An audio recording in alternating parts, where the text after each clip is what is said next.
Bonjour à tous, c'est Karine. Aujourd'hui, j'ai décidé de vous montrer comment faire un carnet de lecture qui facilitera vos révisions et vous permettra de briller au bac de français. Je vous explique en 2 mots pourquoi j'ai fait ce choix. Beaucoup d'entre vous m'ont écrit pour me faire part des difficultés qu'ils rencontraient pour créer leur propre carnet de lecture. Bien souvent, en guise de carnet, ils se retrouvaient avec 1 ou 2 pages qui ne contenaient qu'un bref résumé très scolaire du livre et une phrase du type « J'ai aimé ce livre parce que j'aime bien la poésie », ce qui n'explique rien hormis un manque total d'inspiration. Ou alors, pour les plus honnêtes, une phrase comme « Je n'ai pas aimé ce livre car je n'en vois pas l'intérêt et je n'aime pas lire ». Vous en conviendrez, ce n'est pas comme ça que vous allez réussir votre oral. J'ai alors cherché dans les carnets de lecture à remplir à votre disposition dans le commerce. Or, les rares que j'ai trouvés ne proposent qu'un survol rapide et souvent superficiel du livre à lire. C'est pourquoi j'ai décidé d'en créer un qui vous permette de coller parfaitement au programme, d'approfondir votre lecture et de bien vous préparer pour l'entretien. J'ai volontairement choisi de le décliner en 4 versions correspondant aux 4 objets d'études au programme du bac de français. À savoir, le tome 1 s'intéresse au roman avec l'objet d'étude, le roman et le récit du Moyen-Âge au XXIe siècle. Le tome 2, quant à lui, s'intéressera au théâtre par rapport à l'objet d'étude, le théâtre du XVIIe siècle au XXIe siècle.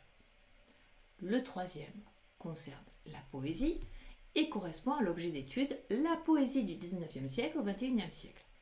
Et enfin, le 4e tome se penche sur la littérature d'idées par rapport à l'objet d'étude, la littérature d'idées du XVIe siècle au XVIIIe siècle. Ainsi, chaque carnet est parfaitement adapté au genre littéraire de vos lectures pour vous guider avec précision, mettre à votre disposition les bons outils d'analyse et vous rappeler les notions clés que vous devez maîtriser. Voici donc mes carnets de lecture pour réussir. Pour ceux qui le souhaitent, ils sont en vente sur Amazon, mais dans cette vidéo, je vais, comme promis, vous expliquer comment les fabriquer vous-même. Je vais prendre l'exemple du carnet de lecture consacré au roman au programme et vous partager son contenu. Vous êtes prêts? Alors, c'est parti! Votre carnet doit pouvoir contenir 2 parties d'environ 100 pages chacune. Prévoyez donc un cahier de 200 pages. L'une sera consacrée à l'œuvre au programme choisie par votre professeur, l'autre correspondra à l'œuvre proposée en lecture cursive. Pour chaque œuvre, vous devrez suivre 4 étapes simples. Avant la lecture, quelles sont les questions à vous poser avant même de vous plonger dans votre lecture? Quelles sont les connaissances nécessaires pour mieux comprendre l'œuvre, le contexte historique et artistique, l'auteur? Comment faire le lien entre les épreuves du bac et l'œuvre étudiée? Deuxième partie, pendant la lecture, que devez-vous noter au fur et à mesure de votre lecture pour qu'elle soit vraiment efficace? Troisième partie, après la lecture, que devez-vous retenir de l'œuvre pour vous préparer de façon optimale aux épreuves écrites et orales du baccalauréat? Comment vous approprier l'œuvre, montrer votre investissement dans votre lecture et la personnaliser? Et enfin, une dernière partie qui sera tournée vers l'entretien et où vous décrirez votre expérience de lecteur. Chacune des étapes propose des questions étudiées pour répondre pas à pas aux exigences du nouveau programme et de la réforme du bac de français. Je vais donc à présent vous détailler toutes ces parties pour que vous puissiez faire votre propre carnet de lecture.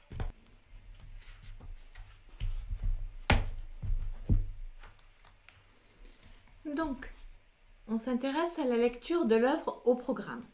Première des choses, vous marquez le titre, sans erreur s'il vous plaît, et l'auteur.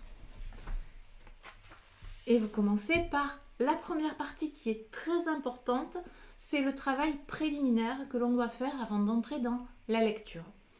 Vous ne devez pas commencer l'œuvre sans rien savoir de cette œuvre. Donc vous allez commencer par livrer vos premières impressions. Vous allez vous demander si vous aviez déjà entendu parler de cette œuvre, et si oui, à quel moment et qu'est-ce que vous en saviez. Même chose pour l'auteur.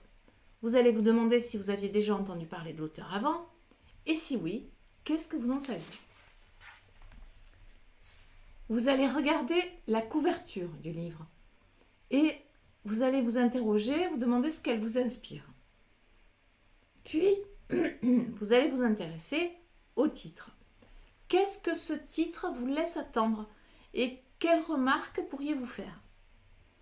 Ensuite, vous allez vous intéresser à la 4e de couverture, c'est-à-dire au dos du livre. Vous allez lire les informations qui vous sont données et marquer ce que vous avez appris sur le livre. À partir de là, vous allez essayer d'en déduire vos impressions à première vue. Est-ce que vous avez un avis favorable ou défavorable envers cette œuvre? Est-ce que vous avez envie de la lire ou pas vraiment? À présent, vous devez réunir quelques connaissances qui vont être indispensables pour que vous compreniez mieux l'œuvre que vous êtes en train de lire. Donc vous allez d'abord faire une fiche sur le genre. En l'occurrence ici, le roman et le récit. Vous allez donc donner une définition du roman et du récit et ensuite, de façon succincte, évoquer l'évolution du roman au travers des siècles. Vous avez même un petit mémo qui va vous rappeler les notions clés à maîtriser absolument pour pouvoir lire un roman. Alors je vous les donne. Vous avez l'incipit-excipit, le schéma narratif, le héros, le modèle actentiel, la focalisation, la différence entre description et narration, et enfin le discours rapporté. Ces notions sont très importantes avant d'aborder un roman. Vous allez à présent vous intéresser au contexte historique. Donc, quel est le contexte politique? Quels sont les événements majeurs? Quel est le contexte social? Quels sont les personnages historiques marquants du moment? Puis, vous allez vous intéresser au contexte littéraire et artistique, pictural par exemple. Vous allez énumérer les principaux mouvements et bien sûr leurs idées, leurs caractéristiques. Ensuite, les œuvres et les artistes majeurs de l'époque. À présent, vous allez vous intéresser à l'auteur. Alors, la première chose, vous prenez une photo de l'auteur et vous la collez. Comme ça, vous le visualisez, vous représentez mieux le personnage avant d'évoquer sa vie. Donc, vous allez évoquer les événements les plus marquants. Ensuite, vous allez marquer quelle est sa place dans la littérature. Est-ce qu'il appartient à un mouvement littéraire? Est-ce qu'il appartient au romantisme, au réalisme? Quelles ont été ses influences, les auteurs qui l'ont marqué, par exemple? Et ensuite, vous allez marquer ses œuvres les plus connues. Alors, le titre, ne faites pas d'erreur dans le titre, la date de parution, l'intrigue majeure et le ou les personnages principaux, de façon à savoir comment s'appellent les héros. À présent, vous allez vous intéresser à l'œuvre en elle-même. Donc là encore, son titre exact, son année de parution. Ensuite, vous allez évoquer la genèse de l'œuvre, c'est-à-dire la fabrication de l'œuvre. Est-ce qu'elle est par exemple partie d'un fait divers, pour un roman bien sûr? Est-ce que c'est une histoire lointaine qu'avait envie de raconter l'auteur? Et la façon dont il a composé son texte. Ensuite, vous allez vous intéresser à sa publication et à l'accueil de l'œuvre en son temps. Est-ce que l'œuvre a été bien reçue? Est-ce qu'il a fallu du temps pour qu'elle soit reconnue? Ce genre de choses. Il vous manque un élément avant d'entrer dans la lecture, c'est faire le lien entre le parcours proposé par le bac de français et l'œuvre à lire.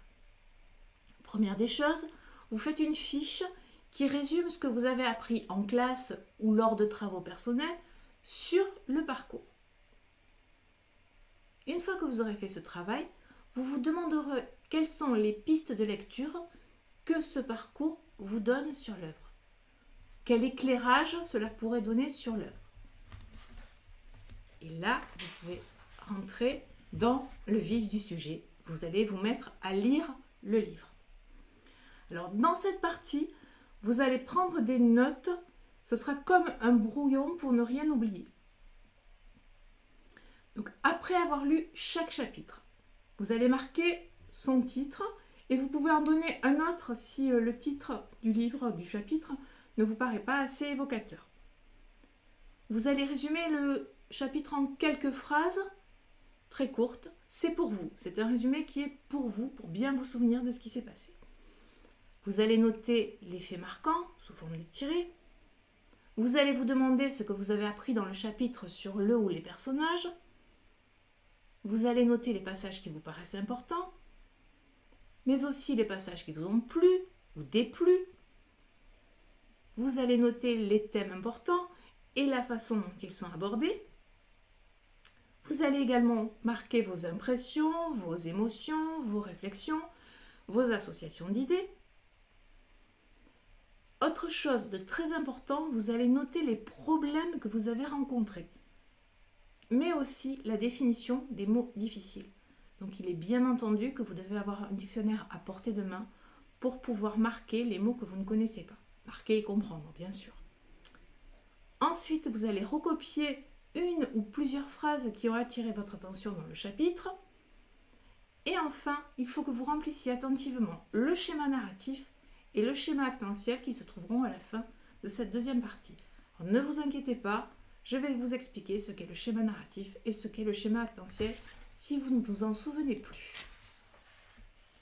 Donc je vous montre à quoi cela ressemble pour chaque chapitre. Je prends l'exemple du chapitre 1. Donc vous avez le titre, le petit résumé, les faits marquants, ce que vous avez appris sur les personnages, les passages importants, les thèmes abordés, vos impressions, vos émotions, vos réflexions, vos associations d'idées, mais vous devez aussi marquer les problèmes que vous avez rencontrés, les mots difficiles et les citations du chapitre dont vous aurez besoin si vous prenez la dissertation ou dont vous aurez besoin pour l'entretien à l'oral. Et ainsi de suite pour chaque chapitre.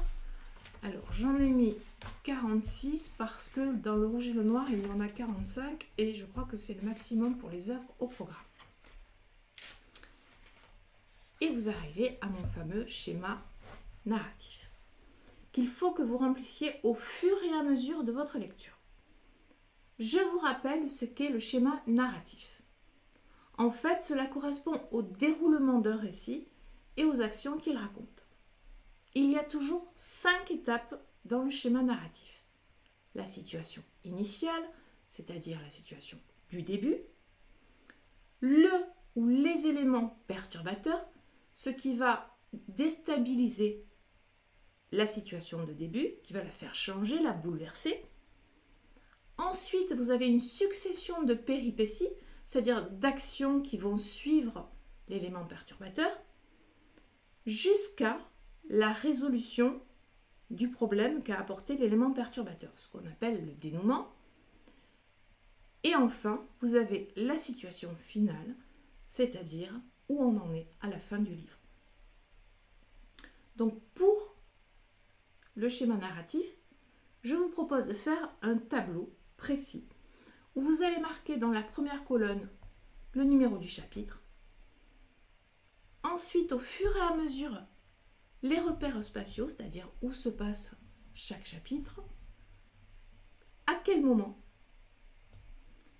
quelles sont les actions importantes,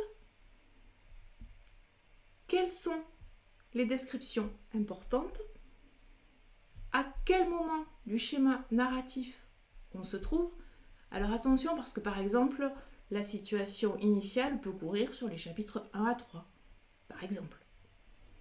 Et enfin, les thèmes de chaque chapitre. Donc, il faut remplir ce schéma narratif. Et ensuite, il y a le fameux schéma actantiel. Qu'est-ce qu'un schéma actantiel? En fait, cela permet de mettre en évidence les relations entre les différents personnages du roman. Alors, au centre, vous avez ce qu'on appelle l'objet ou l'objectif, c'est-à-dire l'objet de la quête. Ensuite, vous avez bien sûr le sujet, le héros, le personnage principal, c'est celui qui reçoit la quête. Vous avez les destinataires ou émetteurs, c'est-à-dire les personnages, les idées, les sentiments, les désirs qui pousse le héros vers sa quête. Par exemple, si je prends le rouge et le noir, on pourrait dire que c'est l'ambition qui va pousser Julien Sorel à tenter de réussir.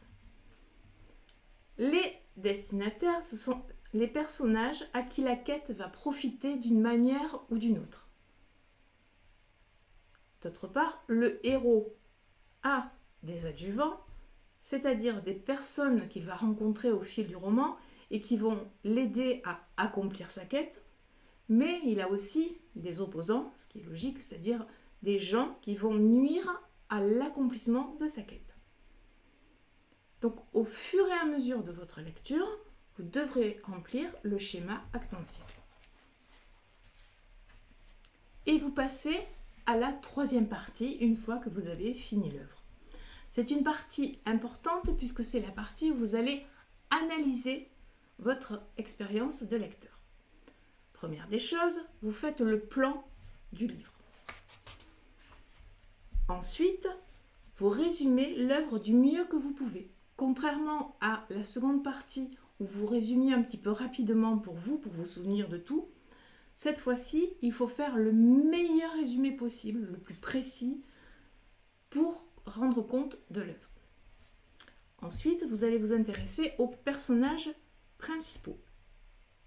Donc vous allez bien sûr décliner son nom, son prénom, vous allez vous intéresser à son âge, ses parents, leurs conditions sociales par exemple, si c'est précisé, le portrait physique du personnage, le portrait moral, mais aussi ses objectifs, et vous allez marquer les citations qui vous ont particulièrement marqué sur le personnage, et enfin ce rôle dans l'œuvre.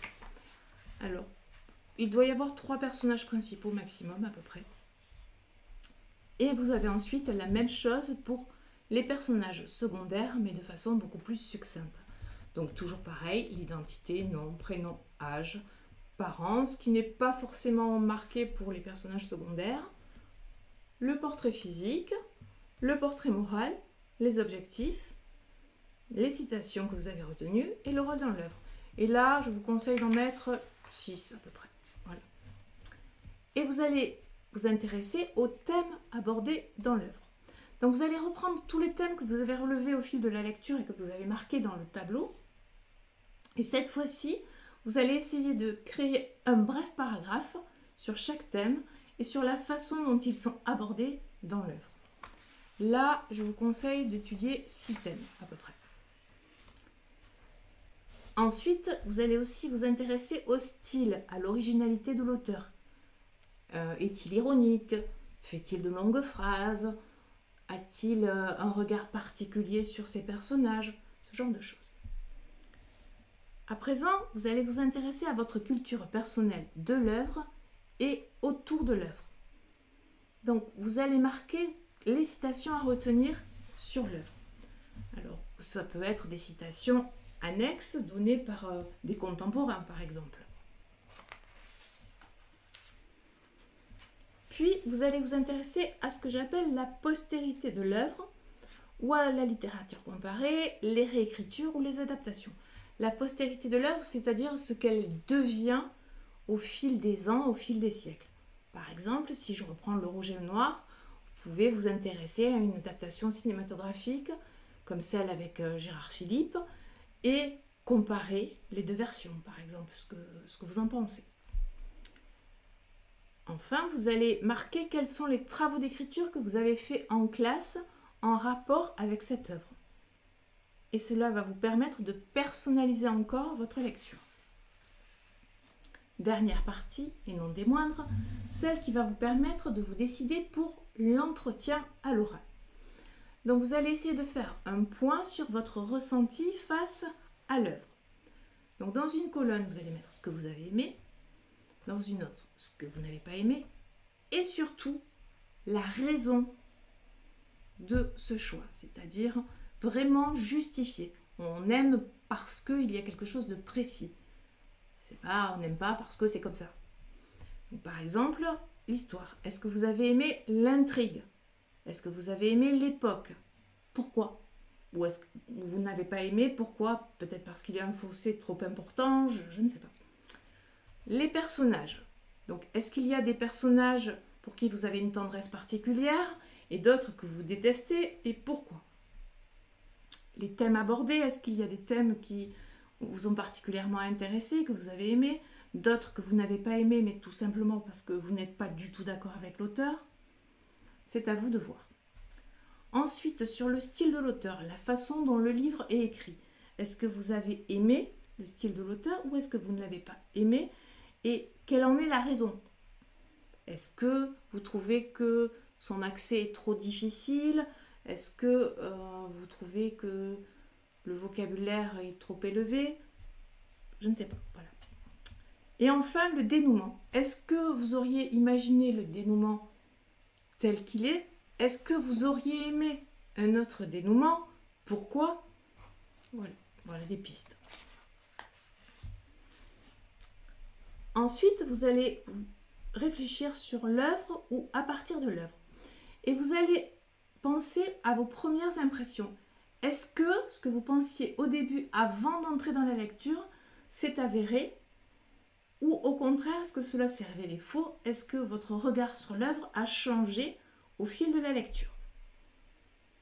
Ensuite, vous allez vous demander en quoi cette œuvre illustre le parcours donné au baccalauréat. Et ensuite, vous allez vous demander en quoi le parcours peut limiter votre lecture. C'est-à-dire que le parcours offre un éclairage, mais vous avez vu autre chose de plus dans l'œuvre. Enfin, vous allez vous demander si la lecture de cette œuvre vous a changé d'une quelconque manière. Pas de façon radicale, bien sûr, mais une façon de penser, un regard sur le monde qui vous entoure, une réflexion sur un des thèmes, une réflexion sur la littérature, sur le roman. Quelque chose qui a pu changer en vous. Et enfin, vous allez vous demander si la lecture de cette œuvre a trouvé un écho en vous. Est-ce que vous avez eu tendance à vous identifier à un des personnages, à une situation, à un extrait? Voilà, vous pouvez exprimer tout cela. Et cela va vous permettre de vous demander si vous pourriez choisir cette œuvre pour l'entretien. Donc vous allez faire un tableau avec d'un côté les raisons qui feraient que vous choisiriez cette œuvre et d'un autre les raisons contre ce choix. Ceci est très important puisque ainsi vous pourrez choisir vraiment en connaissance de cause après avoir lu toutes les œuvres. Vous aurez vraiment des raisons précises et ce sera très important pour l'entretien pour défendre votre choix, votre point de vue et vos opinions. Dernière chose que l'on vous demande dans le nouveau bac de français, c'est de laisser libre cours à votre créativité. Alors, si vous avez une âme d'artiste, vous pouvez faire des dessins. Si vous ne savez pas dessiner, vous pouvez faire des collages. Vous pouvez aussi essayer de faire un écrit sur le roman. Par exemple, vous pouvez faire une critique, vous prendre pour un journaliste qui ferait une critique de ce livre. Alors, critique s'entend comme quelque chose à la fois de positif et de négatif. Ça n'est pas forcément quelque chose qui blâme, qui reproche.